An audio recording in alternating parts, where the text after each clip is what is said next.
2025년 6월 30일 월요일 새벽 기도입니다. 오늘 말씀은 시편 18편 6절에서 16절까지의 말씀입니다. 말씀의 제목은 그가 나를 붙잡아 주심이요. 그가 나를 붙잡아 주심이요 되겠습니다. 6절의 말씀부터 오늘 함께 나눌 건데, 지난 우리가 새벽 기도회 때 계속 말씀을 나눴던 내용이 다윗이 계속해서 위기와 환난 어려움 가운데에 하나님을 찾고 부르짖는 그런 모습들이 계속 나오고 있습니다. 우리는 그런 모습을 보면서 아니 계속 부르짖기만 하면 어떡하냐. 그래도 이렇게 간절하게 부르짖으면 하나님이 나타나실 법도 한데 언제 하나님이 역사하시고 언제 하나님이 인생에 개입을 하시냐. 이렇게 우리가 생각할 수도 있어요. 우리 역시도 늘 기도하다 보면 하나님, 제가 이렇게까지 기도했는데 어찌 아직도 가만히 계십니까? 왜 하나님 자녀의 아픔을 이렇게 보고만 계십니까? 이렇게 우리가 하나님께 질문할 때가 있잖아요. 근데 하나님께서는 우리가 달라는 대로 바로바로 주시는 그런 분이 아니라 하나님이 계획하시고 예비하신 그 일의 흐름이 있습니다. 그 흐름에 맞춰서 갈 때 우리가 좀 바른 길을 갈 수 있고 좀 선한 길을 갈 수 있도록 그렇게 하나님은 인도를 하시는 거죠. 어린아이가 어린데 엄마 나 칼 좀 줘, 아빠 나 식칼 좀 줘, 그러면 줄 사람이 누가 있겠습니까? 그러나 이 아이가 커서 그 칼을 다뤄서 요리도 하고 그 칼에 대한 위험성을 알고 대비할 수 있는 나이가 되면 마음껏 칼을 활용할 수 있도록 주는 것처럼 기도에도 시간표가 있다는 것입니다.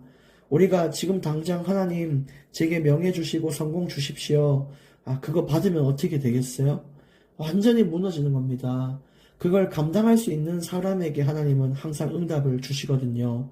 그리고 때로는 무응답으로 주신 이유가 그 시험과 어려움이 필요하기 때문에 반드시 그 고통이 있어야 이 인생의 시간표 안에 성장함이 있다. 이렇게 판단할 때는 하나님이 그 계획과 예비하심 속에 바로 응답을 주지 않고 그 시간표를 기다리시면서 준다는 거죠. 다윗에게도 우리가 계속해서 성경을 읽을 때 하나님을 향한 더 뜨거운 마음, 더 간절한 마음, 더 하나님을 찬양하는 마음을 하나님께서 받고자 하시지 않았나 이런 생각을 합니다. 그래서 그 간절함과 그 기쁨과 하나님을 찬송함이 쌓이고 쌓였던 그때였어요. 그때 하나님께서는 인생에 그래 지금이다. 지금 내가 너한테 그 인생 가운데에서 내가 역사해 주마. 하나님이 기다리시던 그 시간이 올 때 하나님은 실제 역사하시고 인도를 하십니다. 오늘은 그 하나님이 이제 그 부르짖음을 듣고 다윗의 간절한 마음을 받고 삶의 실제 역사하시는 그런 부분들을 나타내고 있습니다. 오늘 이 말씀 보시면 6절에 보시면 내가 환난 중에는 여호와께 아뢰며 나의 하나님께 부르짖었더니 그가 그의 성전에서 내 소리를 들으시며 그의 앞에서 나의 부르짖음이 그의 귀에 들렸도다. 성전에서 소리를 들었다. 하나님이 성전에서 다윗의 기도를 들었대요.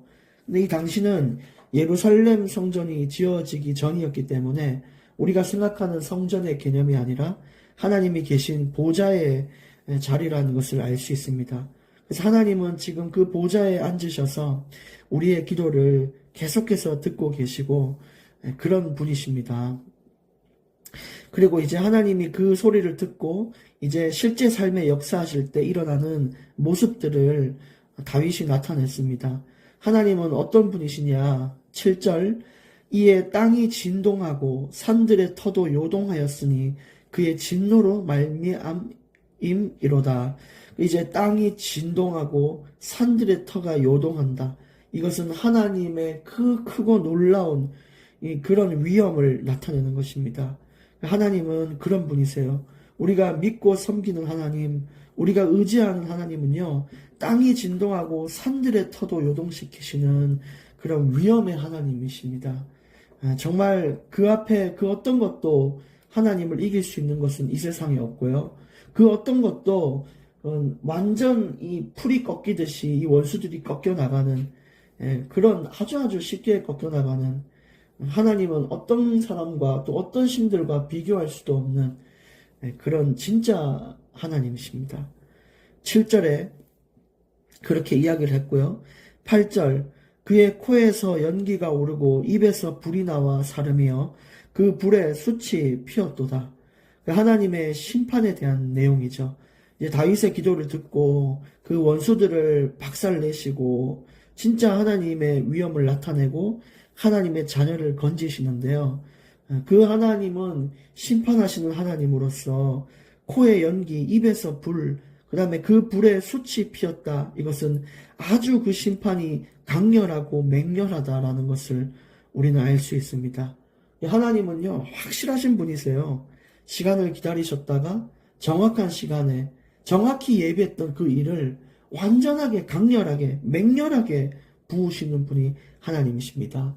이 사실을 믿으시고요. 하나님의 시간표가 언제인지 개개인마다 달라요.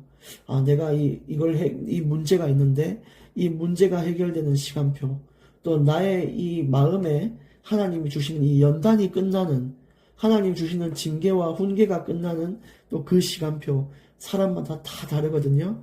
그러나 그 과정 끝에는 확실하신 하나님이 확실한 계획으로 능력의 그 위엄으로 우리 삶에 역사하신다는 것을 믿으셔야 됩니다. 9절 그가 또 하늘을 들이우시고 강림하시니 그의 발 아래는 어두캄캄하도다. 이제 하나님이 내려오시는, 세상을 심판하러 내려오시는 모습을 나타내고 있는데, 이 하늘이 가리워지고요. 해가 가리워지니까 이 땅밑이 어두워지고 그런 아주 신비적인 모습들을 나타냅니다. 그룹을 타고 다니시며 바람 날개를 타고 높이 솟아오르셨도다. 이 그룹도 하나님이 에덴 동산에 이 불칼을 두르시고 지키게 했던 그 존재들이 이 그룹이고요.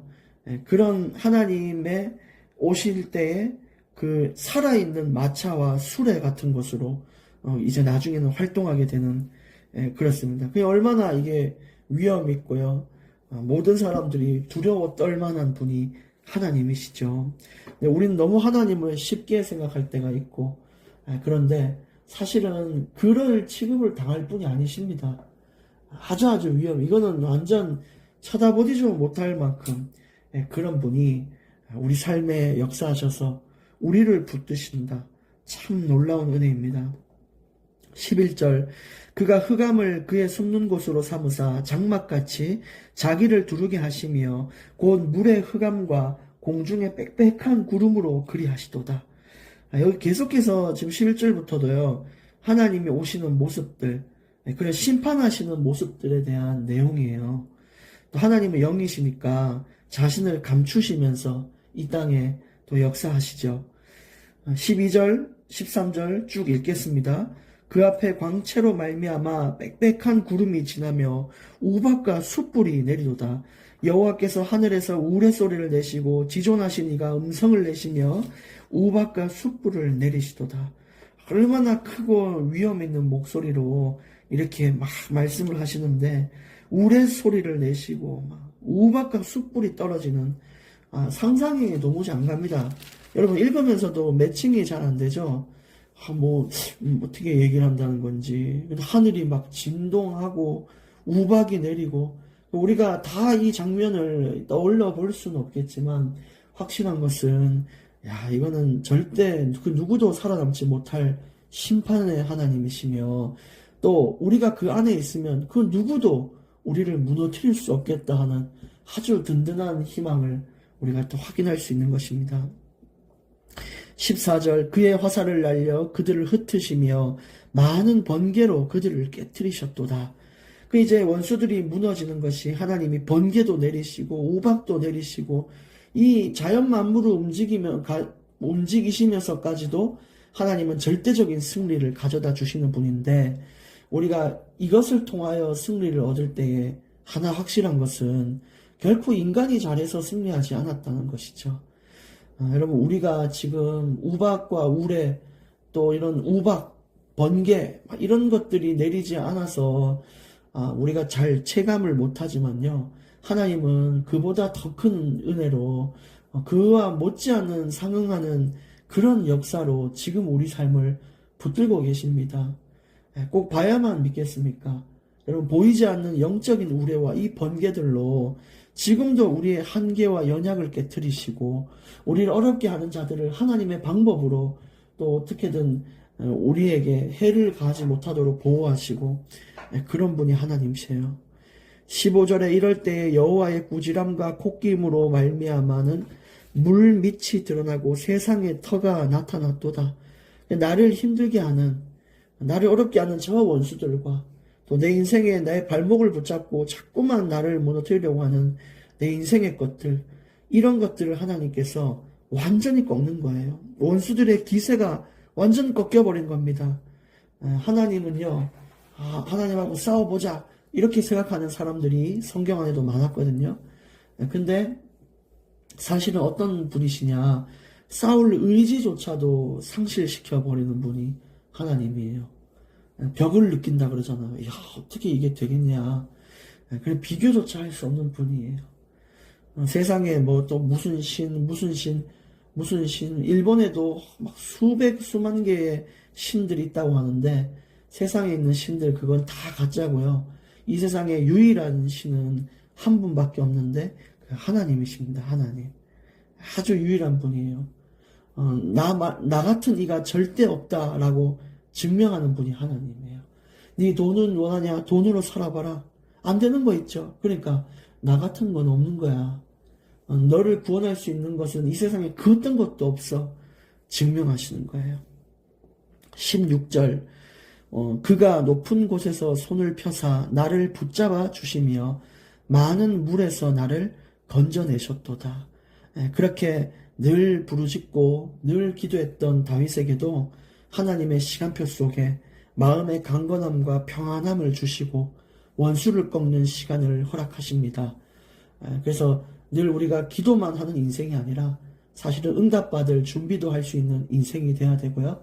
또 응답이 올 것을 믿고 구하는 자에게는 마땅히 일어날 줄을 믿습니다. 여러분, 하나님이 어떤 분인지 오늘 아셨죠? 우리가 그렇게 함부로 하고 우리가 늘 그냥 하나님을 버려두고 내 힘으로 살고, 여러분 그거 정말요 말도 안 되는 일이에요. 오늘 또 우리의 주인 되신 하나님께 정말 경외함으로 두렵고 떨리는 마음으로 기도하고 그의 말씀을 지키는 날이 되기를 원하고요. 또 우리 부르짖음의 끝에는 반드시 하나님의 시간표 속에 응답하심이 있음을 기억하시길 바랍니다. 오늘 설명한 하나님이요 여러분의 아버지라는 사실을 잊지 마십시오. 기도합니다. 살아계신 하나님 아버지 감사합니다. 크신 능력과 위엄으로 우리 삶을 붙들어 주신 하나님, 우리가 그 하나님을 믿고 담대함으로 말씀을 지키며 이 세상을 살게 하여 주시옵소서. 하나님, 정말 다윗의 부르짖음을 듣고 그 보좌에서 역사하신 하나님께서 오늘 우리의 간구함을 듣고 하나님 같은 은혜와 동일한 역사를 우리 삶에도 허락하여 주시옵소서. 우리가 정말 하나님만 바라보고 살 수 있는 믿음을 주시옵소서. 지금 우리의 처해 있는 상황과 역경과 환난과 많은 원수들 가운데에 하나님의 예비한 시간과 계획표에 따라 이 모든 것들을 선한 방향으로 이끌어 주시옵소서. 모든 것을 믿고 맡겨드립니다. 예수님 이름으로 기도합니다. 아멘.